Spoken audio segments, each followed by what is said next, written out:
దానికి కారణం మార్గదర్శి అనే పేరు ఒక ఇంటి పేరులాగా తయారైపోయింది. ఆ తర్వాత ఈనాడు గ్రూప్ సంస్థలు వచ్చాక అవి శాసించడం, రాజకీయాలను కూడా శాసించడం మొదలుపెట్టడం రామారావు గారి, ఎన్టీ రామారావు గారి ప్రవేశం తర్వాత రాజకీయ ప్రవేశం, ఆయన ముఖ్యమంత్రి కావడం, దాని తర్వాత మొత్తం అధికారాన్ని తెర వెనక నుండి నడిపించడం కానీ, లేకుంటే తమకు నచ్చని వాళ్ళు ఉంటే వాళ్ళను దించేంత వరకు ఎక్కడికైనా పోయేంత వరకు ఓ పత్రికను మీడియాను అడ్డం పెట్టుకుని ఆయన చేస్తున్న ఆగడాలు అవి చూస్తూనే ఉన్నాం.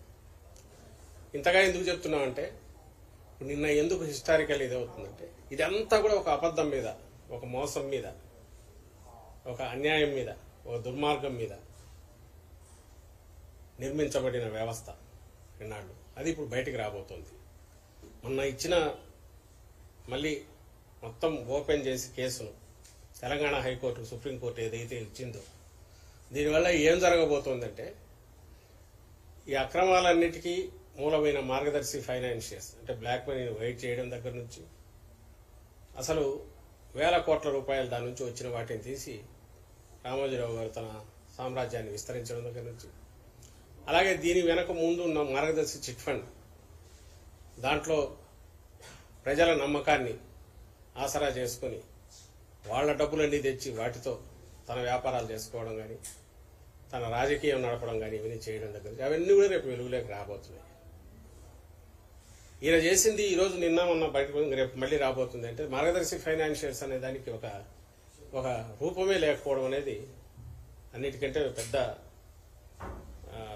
అందరూ ఆశ్చర్యపోవాల్సిన, దిగ్భ్రాంతి చెందే విషయం. రోజు పొద్దున్న లేస్తే నీతులు చెప్పే రామోజీరావు గారి ఆ మార్గదర్శి ఫైనాన్షియర్స్ మనకు తెలుస్తుంది కాబట్టి అది ఒక ప్రొప్రైటరీనా కాదు, ఒక పార్ట్నర్షిప్పా తెలియదు, ప్రైవేట్ లిమిటెడ్ కాదు, ఏదీ లేని మార్గదర్శి చిట్ ఫండ్ కంపెనీలో ఒక దాంట్లో పెట్టుకుని ఫైనాన్షియర్స్ అనే పేరు పెట్టుకుని ఆయనే దాని హెచ్యుఎఫ్ దీనిగా కర్తగా, ఆయనే ప్రొప్రైటర్గా, ఒక్కోసారి చైర్మన్గా అవతారాలు ఎత్తు ఆయన నడుపుతూ వచ్చిన దాంట్లో అసలు జరిగింది ఏంటంటే ప్రజల సొమ్మంతా తీసుకొచ్చేసి అన్ని ఆర్బీఐ రూల్స్కు విరుద్ధంగా తన దగ్గర పెట్టుకోవడం, దాన్ని తన వ్యాపారం విస్తరించడానికి వాడుకోవడం. దీనికి మూలం ఎక్కడి నుంచి వచ్చింది? తన తొలి అడుగు వేసిన ఈ మధ్యనే అది కూడా బయటకు వచ్చింది. జీజే రెడ్డి అనే ఒక పెద్ద మనిషి అప్పట్లో అర్లీ 60s ఇది 61లో అంటే దానికి ముందు అనుకుంటా, ఢిల్లీలో ఆయన అప్పట్లో పలుకుబడి కలిగిన వ్యక్తి. ఈయనకు ఉద్యోగం ఇస్తే అక్కడి నుంచి ఆయన సహాయంతో, ఆయన షేర్లు ఉన్నాయి దాని మీద, అతని కొడుకు కూడా కేసు నడుపుతున్నట్టు రామోజీరావు గారి మీద, ఆయన సపోర్ట్తో వచ్చి మార్గదర్శి చిట్ ఫండ్ పెట్టి ఇంకా అక్కడి నుంచి పెరుగుతూ వచ్చింది. అంటే ఆ రోజు ఎవరి సపోర్ట్తో అయితే జీజే రెడ్డి అనే వ్యక్తి సపోర్ట్తో పెట్టాడో వాళ్ళను కూడా తర్వాత రిజెక్ట్ చేశాడు. వాళ్ళ కొడుకులు వస్తే కూడా వాళ్ళని బెదిరించాడు. వాళ్ళు ఇప్పుడు కేసు నడుపుతున్నారు. మాకు రావాల్సిన మా నాయన పెట్టుబడికి దానికి మాకు రావాల్సింది ఇవ్వండి వాళ్ళు ఇన్నాళ్ల తర్వాత వస్తే అడ్డంగా పిస్టల్ పెట్టి బెదిరించి సంతకాలు తీసుకుని మమ్మల్ని బయటకు గెంటేశాడు, చేతిలో చిల్లర పెట్టేసి అని వాళ్ళు కేసు వేశారు. అది నడుస్తుంది. అంటే అక్కడ పునాది దగ్గర నుంచి అక్రమం, దాని తర్వాత ప్రజలకు సంబంధించినంత వరకు మోసం, చట్టాలకు సంబంధించి మొత్తం ఉల్లంఘన, ఏ చట్టం ఫాలో కాలేదు, ఓ రూపము ఏమీ లేని ఒక కంపెనీలు అనేవి పెట్టి కేవలం మీడియా ముసుగులో ఇంతకాలం రామోజీరావు గారు ఆడుతున్న నాటకం ఏదుందో అది పూర్తి, బహుశా ఈ స్కామ్ తెర వెనక ఉండి రాజకీయాలు నడుపుతూ సమాజం మీద గ్రిప్ తెచ్చుకొని ఢిల్లీ వరకు పరపతి పెంచుకొని అదంతా కూడా ఒక గాలిగూడగా, ఒక బెలూన్ లాంటిది, ప్రజల సొమ్ము ఇచ్చేసుకుని అన్యాయంగా, దారుణంగా, అక్రమంగా ఎంత పెరిగాడనేది సమీప భవిష్యత్తులో ఈ తీర్పు వల్ల రేపు తెలంగాణ హైకోర్టు టేకప్ చేసి ఒక్కసారి ఓపెన్ చేసి డిపాజిట్లు ఎక్కడెక్కడ ఎవరెవరు పెట్టారు, ఎవరెవరు వెనక్కి ఇచ్చినవి ఏంటివి, అసలు ఆ డబ్బు రూపంలో, క్యాష్ రూపంలో ఎట్లా చేశారు, ఇవన్నీ కూడా బయటికి రాబోతున్నాయి. ఘోరం ఏంటంటే ఎవరైతే చట్టాన్ని పాటించాలని చెప్పి ప్రజలందరికీ నీతులు బోధించే రామోజీరావు ఆయన మీడియా బోధిస్తే ఈ పక్క మొత్తం డిపాజిట్లన్నీ క్యాష్ రూపంలోనే, క్యాష్ తీసుకొచ్చి ఎక్కడికైతే ఇదైతే వాళ్ళు కట్టలు కట్టి సపరేట్ పెట్టి డీడీలు తీసి దాంట్లో వేయడం. బ్లాక్ మనీ ఎంత వైట్ చేశారో తెలియదు, ఎవరెవరు చేశారో తెలియదు, ఖాతాదారుల పేర్లు ఉండవు. ఇవన్నీ ఇప్పుడు రాజశేఖర రెడ్డి గారు ఇప్పుడు బయటకు వచ్చాయి. రాజశేఖర రెడ్డి గారు ఉన్నప్పుడు బయటకు వచ్చి దురదృష్టవశాత్తు ఆయన చనిపోవడంతో కేసు మళ్ళీ పక్కకు పోవడం, ఆ ఫైల్స్ అన్ని అలాగే పడిపోవడం, ఆ తర్వాత వరుసగా వచ్చిన ప్రభుత్వాలు ఏదో నిర్లిప్తంగా ఉండడము, ఈయన పలుకుబడి చూసి ఈయనతో గొడవ ఎందుకని, తర్వాత చంద్రబాబు నాయుడు అయితే తన మనిషి వచ్చాడు కాబట్టి 1419 పట్టించుకోకపోవడం, 18లో కోర్టు డివైడ్ అయ్యి హైకోర్టు రెండు రాష్ట్రాలకు పోయే లాస్ట్ డే రజని అనే ఒక జడ్జి, ఆమె సింగిల్ జడ్జి, ఆమెతో మొత్తం కొట్టేయించుకొని బయటపడడం.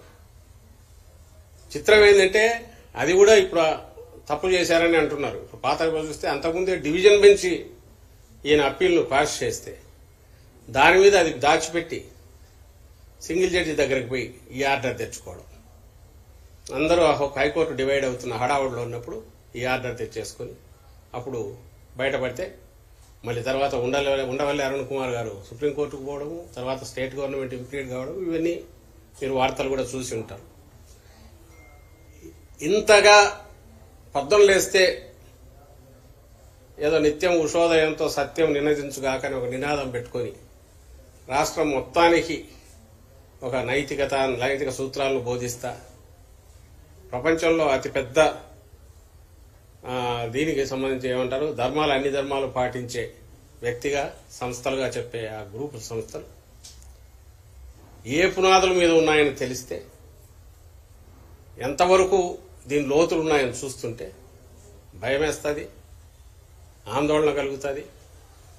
మన వ్యవస్థనే ఇంత ఇదిగా ఒక డొల్లరాగా తయారైందా ఇలాంటి వాటి వల్ల అనిపిస్తుంది. వాళ్ళు ఇచ్చే ఇన్ఫ్లుయెన్స్ కేవలం ఒక ఎవరైనా ఆర్థిక ఉగ్రవాదులు లేక ఇంకొకరు పరారీలో పోయిన వాళ్ళు ఉన్నారు, లేకుంటే మాఫియా డాన్లు ఉన్నారు. వాడు చట్టానికి దూరంగా ఉండి అక్రమాలు చేయడం వేరు, అక్కడ ఎదగడం వేరు.